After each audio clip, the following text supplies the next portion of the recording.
20 अक्टूबर 2011। तपते रेगिस्तान के बीच लीबिया का शहर सरते। धूप झुलसा रही थी और रेत के बीच एक सीवर पाइप में छिपा था खून से लथपथ एक बूढ़ा आदमी। उसके कपड़े फटे हुए थे, बाल बिखरे हुए, मगर आंखों में डर नाम की कोई चीज नहीं थी। उसके हाथ में थी सोने की चमचमाती पिस्तौल। ये कोई आम शख्स नहीं था, ये था कर्नल मुअम्मर गद्दाफी। वो गद्दाफी जिसने यूनाइटेड नेशंस में खड़े होकर दुनिया के सामने अमेरिका को शैतान कहा। वो गद्दाफी जिसे झुकाना किसी सुपर पावर के बस की बात नहीं थी। यहां तक कि अमेरिका के राष्ट्रपति रोनाल्ड रीगन ने गुस्से में उसे mad dog of middle east कह डाला था। गद्दाफी ने पूरी जिंदगी लड़ाई लड़ी, कभी पश्चिमी ताकतों से, कभी अपने सिस्टम से, लेकिन साथ ही उसने वो काम भी किए जो जनता को याद रहे। पेट्रोल सस्ता किया, हर परिवार को घर देने का वादा किया। कभी उसे इनकलाब का हीरो कहा गया तो कभी खलनायक बना दिया गया, लेकिन उसकी मौजूदगी इतनी तगड़ी थी कि जब भी किसी इंटरनेशनल समिट में दाखिल होता, सबकी निगाहें बस उसी पर टिक जाती। उसकी पर्सनैलिटी भी एकदम फिल्मी थी। रंग बिरंगे कपड़े, अजीबोगरीब टोपी, बेबाक बोलचाल और वेस्टर्न कल्चर का मजाक उड़ाना, यही उसका अंदाज था। Bullet proof jacket. वो हंसते हुए कहता, जो अपने लोगों से डरता है वो हाकिम नहीं होता। वो खुलेआम जनता के बीच जाता, महलों में नहीं बल्कि तंबुओं में रहता। यहां तक कि न्यूयॉर्क में यूनाइटेड नेशंस की मीटिंग के दौरान भी उसने होटल छोड़कर रेगिस्तानी तंबू गाड़ दिया। यह उसका प्रोटेस्ट था, एक मैसेज था, मैं अलग हूं। और उसकी सिक्योरिटी फिल्मी से भी ज्यादा फिल्मी, सिर्फ महिलाएं। गद्दाफी कहता था, औरतें मर्दों से ज्यादा वफादार और बहादुर होती हैं। यह बात सीधे मर्दाना समाज के अहंकार पर चोट करती थी, लेकिन वक्त ने करवट बदली। वो इंसान जिसने दुनिया की सबसे बड़ी ताकतों को आंख दिखा दी थी, उसे उसके अपने ही मुल्क के लोगों ने घसीटकर मौत के घाट उतार दिया। जब उसके आखिरी लम्हों की तस्वीरें बाहर आईं तो दुनिया सन्न रह गई और सवाल उठने लगे, गद्दाफी हीरो था या विलेन? तानाशाह था या वो दिलेर इंसान जिसने वेस्टर्न मुल्कों की नींद उड़ा दी थी? एक अरब जर्नलिस्ट ने कहा था, गद्दाफी मिडिल ईस्ट की पॉलिटिक्स का पिकासो है। और सच भी यही है। एक गरीब खानाबदोश परिवार से निकला लड़का जिसने महज 27 साल की उम्र में सत्ता हथिया ली और पूरे 42 साल तक लीबिया पर राज किया। वो हमेशा कहता था, मैं मर जाऊंगा लेकिन लीबिया को कभी नहीं छोड़ूंगा। और उसने वाकई लीबिया नहीं छोड़ा, अपनी मिट्टी से आखिरी सांस तक जुड़ा रहा। फर्क बस इतना था कि जिसने कभी अमेरिका के सामने घुटने नहीं टेके, उसे उसके अपने ही लोगों ने रौंद कर खत्म कर दिया। यही है कर्नल मुअम्मर गद्दाफी की दास्तान। एक ऐसा किस्सा जो जितना फिल्मी है उतना ही सच्चा भी। लीबिया के रेगिस्तानी इलाके सरते में एक तंबू के अंदर 1942 में जन्म हुआ था उस बच्चे का, जिसका नाम था मुअम्मर गद्दाफी। परिवार था बेदून कबीले से, गरीब खानाबदोश लोग जो ऊंट, भेड़ और बकरियों के लिए चारा ढूंढते ढूंढते रेगिस्तान में भटकते रहते। बचपन में गद्दाफी भी चरवाहा ही था, लेकिन उसके मां बाप का सपना था कि बेटा सिर्फ ऊंट भेड़ न चराए बल्कि पढ़ाई भी करे। इसलिए सबसे पहले उसे कुरान पढ़ने के लिए मदरसे भेजा गया। वहीं से उसके दिमाग में इंसाफ और बराबरी का बीज बोया गया। पढ़ाई की लगन थी तो वो आगे शहर चला गया। वहां स्कूल मिले, किताबें मिली और एक नया माहौल मिला। वहीं पर गद्दाफी की असली शख्सियत निखरने लगी। वो क्लास में सवाल पूछता, दोस्तों के बीच खड़ा होकर बोलने लगता और धीरे धीरे लीडरशिप दिखाने लगा। लेकिन उसके ख्यालों को सबसे ज्यादा झकझोरा मिस्र के राष्ट्रपति जमाल अब्दुल नासिर ने। नासिर ने अरब दुनिया को एक करने का सपना दिखाया था, वेस्टर्न ताकतों को चुनौती दी थी।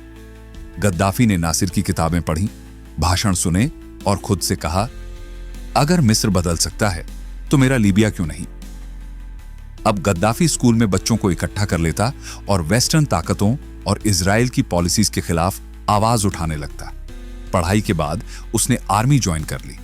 यहीं से उसकी सोच और कड़क हो गई। ट्रेनिंग के लिए उसे कुछ वक्त ब्रिटेन भी भेजा गया। वहां से उसने हथियारों का हुनर सीखा, लेकिन वेस्टर्न लोगों का रवैया देखकर उसके भीतर और ज्यादा गुस्सा भर गया। उसे लगने लगा कि अगर अरबों को इज्जत चाहिए तो रास्ता खुद बनाना होगा। उस वक्त लीबिया तेल की वजह से अमीर माना जाने लगा था, लेकिन असली तस्वीर बहुत अलग थी। ऊपर ऊपर से राजा इद्रिस देश चलाता था, लेकिन हकीकत यह थी कि बूढ़ा राजा ज्यादातर वक्त इलाज के लिए विदेशों में ही रहता और मुल्क की बागडोर कुछ वजीरों के हाथ में छोड़ देता। ये वजीर वही करते जो वेस्टर्न मुल्कों के हुक्मरान कहते। तेल का सोना निकल रहा था, लेकिन फायदा सीधा अमेरिका और यूरोप की जेब में जा रहा था। गांवों में गरीबी जड़ें जमा चुकी थी। नौजवानों के पास काम नहीं था। स्कूल और अस्पताल जर्जर हालत में पड़े थे। शहरों में थोड़ी बहुत रौनक थी, लेकिन वहां भी पैसा सिर्फ अमीरों तक सिमटा था। जनता बेचैन थी, गुस्से में थी, और उसी वक्त मिस्र से नासिर की आवाज गूंज रही थी। अरबों को अपनी किस्मत खुद लिखनी होगी, वेस्टर्न ताकतों का कंट्रोल तोड़ना होगा। यह बात लीबियाई नौजवानों के दिल में आग की तरह धधकने लगी। आर्मी के भीतर भी कई युवा अफसर थे जिनमें देशभक्ति और बगावत दोनों का जोश था, और उनमें सबसे निडर नाम था कप्तान मुअम्मर गद्दाफी। वो जवान अफसर जिसकी सोच बेहद बड़ी थी। उसने महसूस किया कि महज गुस्से से कुछ नहीं बदलेगा। अगर लीबिया को बदलना है तो सिर्फ नारे नहीं, एक ठोस प्लान चाहिए। और यहीं से शुरू हुई उस कहानी की नींव जिसने आने वाले वक्त में पूरी दुनिया का नक्शा हिलाकर रख दिया। वो अच्छी तरह समझ चुका था कि किंग इद्रिस का वक्त खत्म हो चुका है। जनता के दिलों में अब उनके लिए कोई मोहब्बत नहीं बची थी। इसी बीच किंग इद्रिस ने ऐलान कर दिया कि अब वो गद्दी अपने भतीजों को सौंप देंगे। यही बात गद्दाफी और उसके साथियों को अंदर तक चुभ गई। उन्हें लगा कि अगर ऐसा हुआ तो फिर से एक नया शाही खानदान सिर पर बैठ जाएगा और मुल्क हमेशा की तरह वेस्टर्न ताकतों की कठपुतली बना रहेगा। यहीं से फौज के अंदर एक गुप्त हलचल शुरू हुई। कुछ नौजवान अफसरों ने मिलकर फ्री यूनियनिस्ट ऑफिसर्स मूवमेंट बनाया। उनका मकसद साफ था, सत्ता बदलेगी, वो भी बिना खून बहाए। हवा में बदलाव की खुशबू फैल चुकी थी। दूसरी तरफ बूढ़ा किंग इद्रिस एक के बाद एक डील कर रहा था, जिससे गोरों का कंट्रोल और मजबूत हो रहा था और लीबिया की जनता पीछे छूटती जा रही थी। गुस्सा अब धीरे धीरे खामोश नाराजगी से निकलकर खुले बगावत में बदलने वाला था, और इस बगावत का झंडा उठाए खड़ा था मुअम्मर गद्दाफी। फिर आई वो रात, 1 सितंबर 1969। किंग इद्रिस इलाज के लिए तुर्की में था। ठीक उसी वक्त गद्दाफी और उसके साथियों ने बेहद सोच समझकर राजधानी त्रिपोली के अहम ठिकानों पर कब्जा कर लिया। यह तख्तापलट बिल्कुल फिल्मी अंदाज में हुआ। न गोलियां चली, न बम फटे, न खून बहा। अगली सुबह जब लीबियाई लोगों ने रेडियो ऑन किया तो उन्हें एक नई आवाज सुनाई दी। लीबिया अब आजाद है। अब यहां शाही खानदान का नहीं, जनता का राज होगा। यह आवाज थी मुअम्मर गद्दाफी की। उसी दिन उसने ऐलान कर दिया, लीबिया अब एक रिपब्लिक है। कोई राजा नहीं, कोई ताज नहीं, अब हुकूमत जनता की होगी। किंग इद्रिस को उसने मुल्क लौटने ही नहीं दिया, और चंद दिनों में लीबिया पूरी तरह गद्दाफी के हाथ में आ गया। वहीं से शुरू हुआ उसका लंबा सफर, 42 साल का राज। गद्दाफी ने आते ही कई फैसले लिए जो जनता के दिलों को छू गए। तेल से आने वाले पैसे को उसने वेस्टर्न कंपनियों के मुंह से छीनकर अपने लोगों के लिए इस्तेमाल किया। पढ़ाई, इलाज और बिजली सब मुफ्त कर दी। हर परिवार को घर बनाने के लिए मदद दी। शादी करने वाले जोड़ों को तोहफे दिए जाते। औरतों को अधिकार दिए। वो गरीबों की आवाज बन गया। अफ्रीका और अरब मुल्कों को जोड़ने की बात करने लगा। लेकिन वक्त के साथ साथ उसका कद जितना बढ़ता गया, दुश्मन भी उतने ही बनते गए। उसके बेखौफ अंदाज ने अमेरिका और यूरोप को तो खफा किया ही, कुछ अरब मुल्क भी उसकी राह के दुश्मन बन गए। वो जवान, करिश्माई और बिंदास आर्मी अफसर अब पूरी दुनिया को खटकने लगा था। गद्दाफी मिस्र के राष्ट्रपति जमाल अब्दुल नासिर से बेहद प्रभावित था। नासिर की तरह उसने भी अपने आप को कैप्टन से प्रमोट करके कर्नल बना लिया। जैसे नासिर के लिए स्वेज कैनाल एक बड़ी लड़ाई थी, वैसे ही गद्दाफी के लिए लीबिया का तेल एक इनकलाबी हथियार था। 1950 के आखिर में जब लीबिया में तेल के बड़े भंडार मिले तो उन पर काबिज हो गईं विदेशी कंपनियां। ये कंपनियां दाम खुद तय करती और मुनाफे का आधा हिस्सा अपने मुल्क ले जाती। लीबियाई जनता बस धूल फांकती रह जाती। गद्दाफी ने इसी अन्याय के खिलाफ बगावत की ठानी और कहा, तेल इस मिट्टी का है, इसे बेचने का हक सिर्फ मेरे लोगों का है। गद्दाफी ने जब विदेशी तेल कंपनियों से नई शर्तें रखीं तो उसका अंदाज ही अलग था। उसने साफ कह दिया, अगर हमारी बातें नहीं मानी तो हम तेल निकालना बंद कर देंगे। जो लोग 5000 साल बिना तेल के जिए हैं वो कुछ साल और भी जी सकते हैं। ये धमकी थी या दांव, ये उस वक्त किसी को समझ नहीं आया, लेकिन ये दांव चल पड़ा। पहली बार किसी डेवलपिंग मुल्क ने अपने ही तेल से होने वाले मुनाफे का बड़ा हिस्सा खुद के लिए रख लिया। लीबिया का कदम बाकी मुल्कों के लिए एक मिसाल बन गया और फिर 70 का दशक अरब पेट्रो बूम के नाम से याद किया गया। लीबिया को इसका सीधा फायदा मिला। यहां से निकलने वाला काला सोना गल्फ कंट्रीज के बराबर था, लेकिन आबादी बहुत कम, 3 लाख से भी नीचे। इतनी कम आबादी पर इतनी बड़ी दौलत बरसने लगी कि मुल्क की सूरत ही बदल गई। फिर आया साल 1973। अरब इजराइल जंग छिड़ी और अरब मुल्कों ने अमेरिका और यूरोप को तेल सप्लाई कम कर दी। कीमतें आसमान छूने लगी। लीबिया हर दिन करोड़ों डॉलर कमाने लगा, लेकिन गद्दाफी ने इस दौलत को सिर्फ अमीरों की जेब में जाने नहीं दिया। उसने ऐलान किया, यह पैसा महलों पर नहीं, झुग्गियों पर खर्च होगा। अब गांव-गांव स्कूल और अस्पताल बनेंगे। जो शादी करेगा उसे सरकार से तोहफा मिलेगा।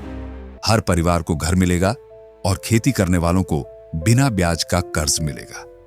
लीबिया में पेट्रोल इतना सस्ता हो गया कि लोग मजाक में कहते, पानी से भी सस्ता है। उस वक्त की हालत ऐसी थी कि जहां अफ्रीका के कई मुल्क भूख और गरीबी से टूट रहे थे, वहीं लीबिया अफ्रीका का सबसे अमीर मुल्क कहलाने लगा। औसतन हर आदमी की आमदनी पूरे अरब और अफ्रीकी मुल्कों में सबसे ज्यादा थी। गद्दाफी यही नहीं रुका। उसने अरब मुल्कों को सीधा चैलेंज दिया। बोला, हम तेल बेचते हैं और डॉलर में कमाते हैं, लेकिन डॉलर का कंट्रोल वेस्टर्न ताकतों के पास है।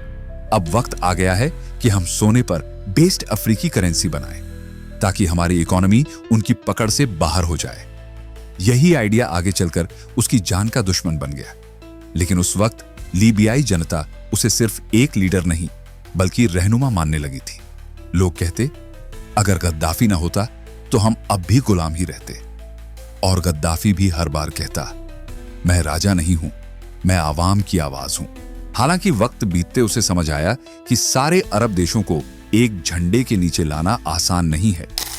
उसने अपने अरब यूनिटी वाले सपने को यहीं रोक दिया और गल्फ मुल्कों की चकाचौंध और दिखावे की राह से भी दूरी बनाए रखी। अब उसका मकसद था लीबिया को एक नई सियासी सोच देना। यहीं से गद्दाफी के दिमाग में एक बड़ा ख्याल आया। उसने एक थ्योरी बनाई, थर्ड यूनिवर्सल थ्योरी। उसका कहना था कि दुनिया अब तक 2 रास्तों में बंटी रही है, कैपिटलिज्म और कम्युनिज्म, लेकिन इन दोनों की अपनी अपनी कमजोरियां हैं। गद्दाफी का दावा था कि उसकी थ्योरी इन कमजोरियों को दूर करेगी और दुनिया को एक नए सियासी, सोशल और इकोनॉमिक रेवोल्यूशन की तरफ ले जाएगी, जहां दबे कुचले इंसान को सच्ची आजादी मिलेगी। उस वक्त गद्दाफी का अंदाज ऐसा था कि लोग उसे सिर्फ सुनते ही नहीं बल्कि मानते भी थे। वो अब सिर्फ एक हुक्मरान नहीं बल्कि एक आइडिया बन चुका था। गद्दाफी ने जब अपनी सोच को एक किताब में ढाला और उसका नाम रखा ग्रीन बुक, तो उसने दावा किया कि यह किताब लोगों को इंसाफ दिलाएगी और दुनिया को एक नया रास्ता दिखाएगी। लेकिन हकीकत कुछ और थी। असल में यह किताब गद्दाफी के भाषणों का मजमुआ भर थी। जिस किताब को आजादी और बराबरी का मैनिफेस्टो कहा गया, उसी पर इल्जाम लगने लगे कि यह सिर्फ लीबिया की जनता को काबू में रखने का एक तरीका है। इस किताब में कहा गया कि मुल्क की समस्याओं का हल इलेक्शन जैसे सिस्टम से नहीं होता। गद्दाफी का कहना था कि असली डेमोक्रेसी तब होगी जब लोगों की छोटी छोटी कम्युनिटीज होंगी जो मुल्क के हर हिस्से को कंट्रोल करेंगी। उसने इस सिस्टम को एक सुंदर गाड़ी के पहिए से तुलना करते हुए समझाया। उसके मुताबिक सबसे बाहर का घेरा था बेसिक पॉपुलर कांग्रेस, जो पीपल्स कमेटियां बनाती और फिर यह रिपोर्ट ऊपर भेजती। बीच में बैठा होता था एक जनरल सेक्रेटेरिएट, जिसे गद्दाफी असली डेमोक्रेटिक सेंटर बताता था। लेकिन जमीनी हकीकत इससे बिल्कुल उलट थी। यह सिस्टम गाड़ी का पहिया नहीं बल्कि पिरामिड की शक्ल ले चुका था। सबसे ऊपर गद्दाफी, उसका परिवार और करीबी लोग थे जिनके पास पूरा पावर था। नीचे खड़ी थी एक बेरहम सिक्योरिटी मशीनरी जो हर तरह के विरोध को दबा देती थी। ग्रीन बुक में इस सिस्टम को एक नया नाम दिया गया, जमाहिरिया, यानी जनता की हुकूमत। लेकिन असल में यह सिर्फ एक दिखावा था। जनता को पॉपुलर कांग्रेस में शामिल तो किया गया, मगर उनके पास न हक था, न पावर, न बजट। सब जानते थे कि अगर किसी ने ज्यादा सवाल उठाया या सरकार की आलोचना कर दी तो सीधा जेल भेज दिया जाएगा। इधर गद्दाफी इन बातों की जरा भी परवाह नहीं करता था। उसने अपनी नजर वेस्टर्न ताकतों पर टिका दी थी।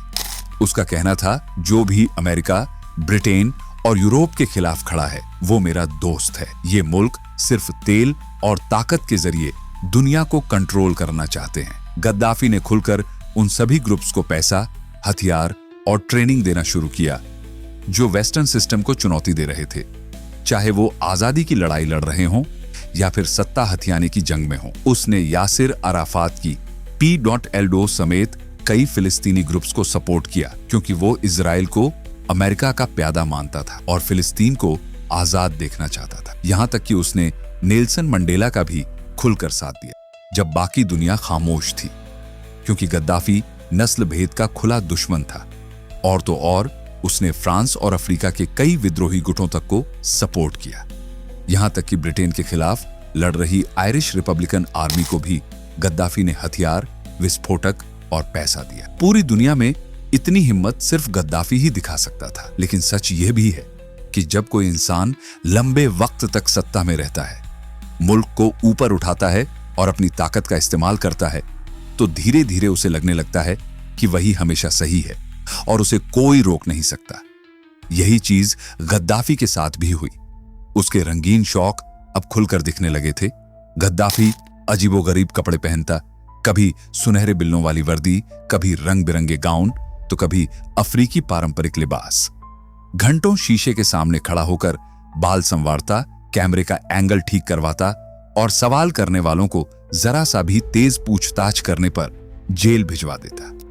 सत्ता का नशा उसके अंदर चढ़ चुका था और वेस्टर्न मुल्कों की परवाह उसके लिए कोई बड़ी बात नहीं रही। यही थोड़ी सी लापरवाही उसकी सबसे बड़ी गलती बन गई, क्योंकि अमेरिकी और यूरोपीय तंत्र हमेशा ऐसे ही मौके तलाशते रहे कि कैसे गद्दाफी को नियंत्रित किया जाए। अमेरिका ने आरोप लगाया कि जर्मनी के किसी नाइट क्लब में हुए एक धमाके में अमेरिकी सैनिक मारे गए थे। फिर 1986 में अमेरिका ने ऑपरेशन एल डोराडो कैनियन चलाकर लीबिया पर हवाई हमला किया, जिसमें कथित तौर पर उसके परिवार के कुछ सदस्य मारे गए। कुछ रिपोर्टों में एक छोटी बच्ची का भी जिक्र है, पर इस बात पर विवाद है। अगले दिन गद्दाफी टुकड़ों में नहीं बिखरा। उसने ठान लिया, मैं मौत से नहीं डरता, मैं लीबिया के लिए जीऊंगा और मरूंगा। और उसने खुलकर कहा, मैं अमेरिका को तबाह कर दूंगा। इसके बाद उसने दुनिया भर के उन गुटों का खुलकर साथ देना शुरू किया जो वेस्टर्न सिस्टम को चुनौती दे रहे थे। फिलिस्तीनी आंदोलनों से लेकर कुछ हद तक उन विद्रोही और सैन्य समूहों तक जिनके साथियों का नाम बाद में इतिहास में उभरा।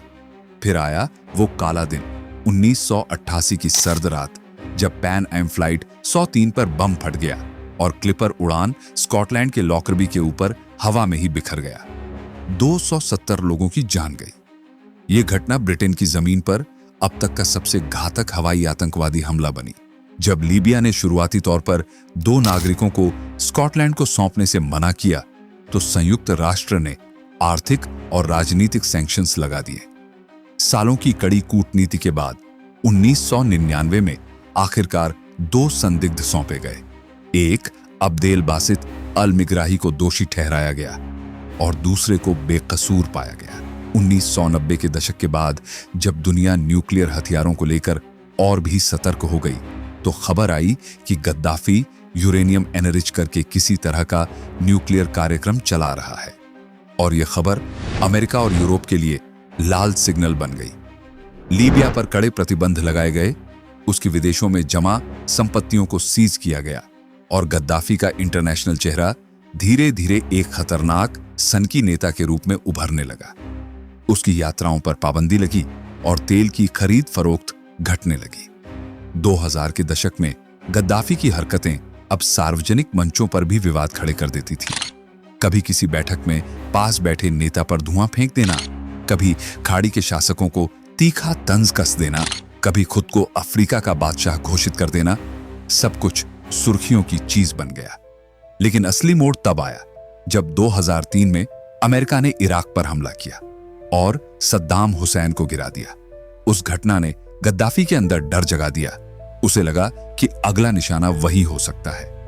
इसीलिए वह बातचीत के लिए अमेरिका के पास गया और बोला कि वह अपने कथित न्यूक्लियर कार्यक्रम को खत्म कर देगा। उसने अमेरिका और यूरोप से डील की कि न्यूक्लियर हथियार नहीं बनाएगा, उसके बदले आर्थिक पाबंदियां हटा ली जाएंगी। इसके बाद गद्दाफी ने कुछ बड़े पब्लिक प्रोजेक्ट्स शुरू किए।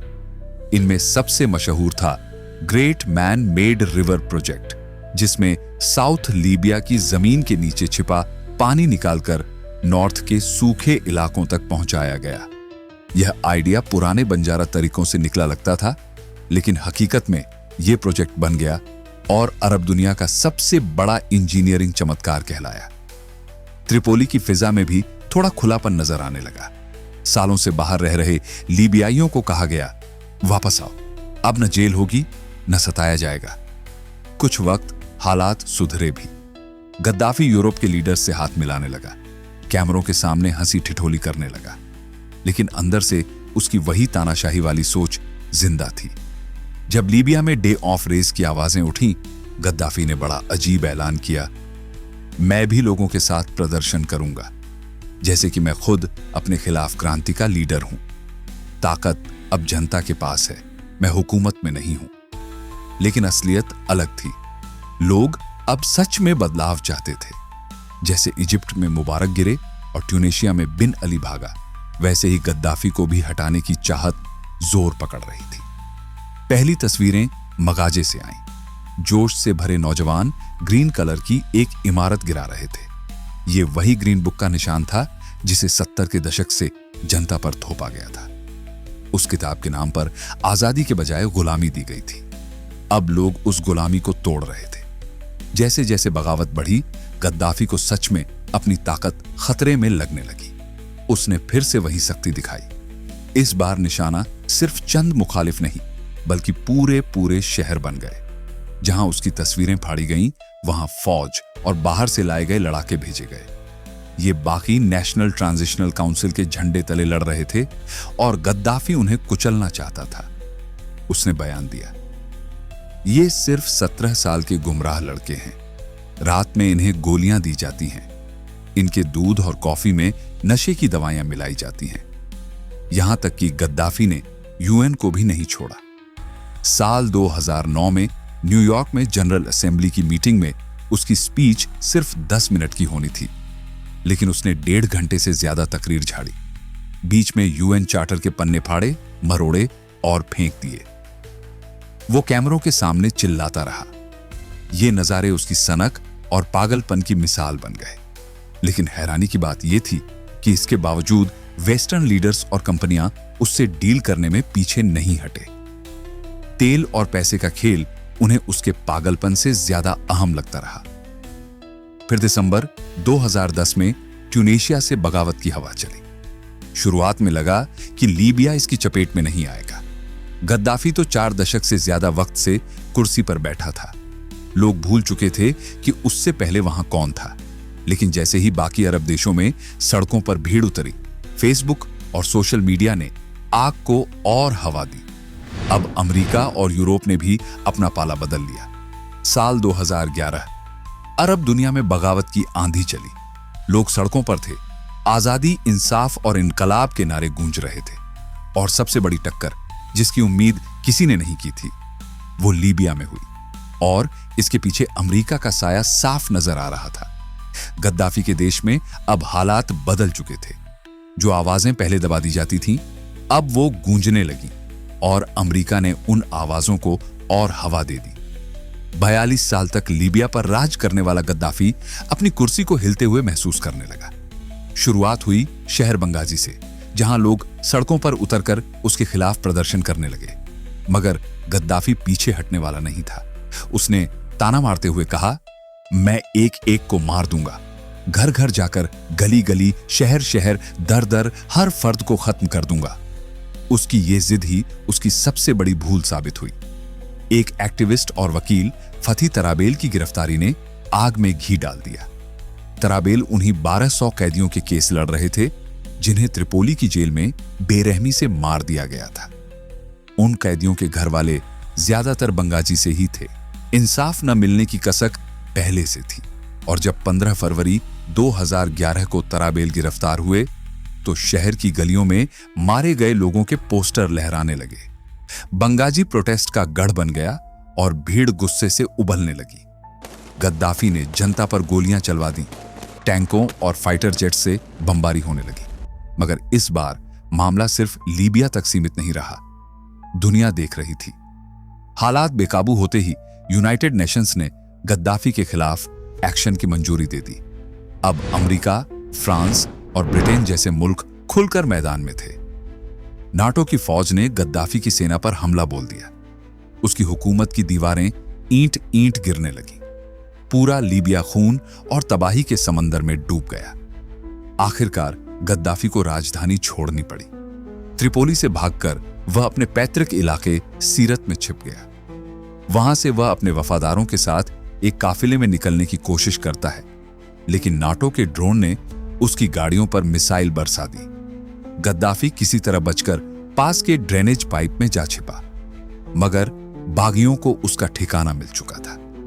जब उसे उस पाइप से घसीटकर बाहर निकाला गया तो उसका चेहरा खून से सना हुआ था। कपड़ों पर खून के छींटे थे और वह हांफते हुए कह रहा था, मैंने तुम्हारा क्या बिगाड़ा है, मैंने क्या किया है तुमसे। लेकिन बागियों का गुस्सा काबू से बाहर था।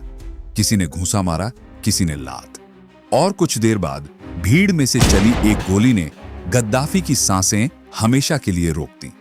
वो मिट्टी में लथपथ गिर पड़ा और यहीं खत्म हो गया एक ऐसा दौर जिसने कभी अमेरिका और वेस्टर्न ताकतों की आंखों में आंख डालकर बात की थी, जिसने लीबिया को दुनिया के ताकतवर मुल्कों की कतार में लाने की कोशिश की थी। मगर हैरत यह रही कि जिसे 2000 के दशक में वेस्टर्न मुल्क अपना साथी मानते थे, क्योंकि गद्दाफी इस्लामिक टेररिज्म के खिलाफ खड़ा था और यूरोप में गैरकानूनी माइग्रेशन रोकता था, वही गद्दाफी 2011 आते आते अचानक पागल तानाशाह करार दे दिया गया।